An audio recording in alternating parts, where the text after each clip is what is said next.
राधा जी एक आम मध्यम वर्गीय परिवार की मुखिया थी। वे अपने बेटे शुभम और बहू मनीषा के साथ रहती थीं। एक बेटी सीमा थी जो कि शादी के बाद अमेरिका में बस गई थी। राधा जी के पति की मृत्यु बहुत पहले ही हो चुकी थी। शुभम और मनीषा की शादी को 5 साल हो गए थे, लेकिन अब तक उनकी कोई संतान नहीं थी। राधा जी की बहू मनीषा भी जॉब करती थीं कि राधा जी को बिल्कुल भी नहीं सुहाता था। वे जल्द से जल्द दादी बनना चाहती थीं, लेकिन मनीषा और शुभम यह अच्छी तरह से जानते थे कि अभी मनीषा का जॉब करना कितना जरूरी था। राधा जी अपने बेटे शुभम से इस बारे में बात करती तो शुभम किसी न किसी बहाने से बात को टाल देता था। इसीलिए वे मनीषा को ही परेशान करने के बहाने ढूंढती रहती थीं ताकि वह अपनी जॉब छोड़ दें। और अभी कोरोना काल में तो मानो उनके मन की मुराद ही पूरी हो गई थी। हालांकि वे दिल की बुरी नहीं थीं, लेकिन पोते की चाह में वे ना चाहते हुए भी ऐसा कर जाती थीं। अपनी हमउम्र सहेलियों को दादी बनते देखकर उनका मन दुखी हो जाता था। उस दिन भी घर में ऐसा ही कुछ हुआ। ऑफिस में काम की वजह से मनीषा देर तक सोती रही और राधा जी को अच्छा खासा मौका मिल गया। ये क्या बहू, अभी तक सो रही हो? पता है सुबह के 10 बज गए हैं। शुभम भी बेचारा कब से उठकर ऑफिस के काम पर लग गया है और तुम हो कि अभी तक सोई पड़ी हो। चलो अब उठकर सबके लिए चाय नाश्ता बना लो।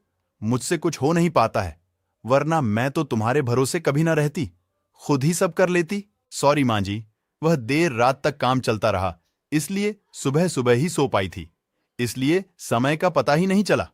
आप चलिए, मैं अभी जल्दी से आती हूं। हाँ हाँ ठीक है, मेरा कुछ नहीं, पर शुभम को देख लो, उसे कुछ चाहिए तो नहीं? कब से उठा है बेचारा। हे भगवान, मुझे जल्दी से ठीक कर दे ताकि मैं ही अपने बेटे का ध्यान रख सकूं, राधा जी ने नाटकीय अंदाज में कहा। राधा जी ने अपनी बहू मनीषा को उठाते हुए कहा। मनीषा ने घड़ी देखी तो वाकई 10 बज गए थे। आज उसकी आंख कैसे नहीं खुली।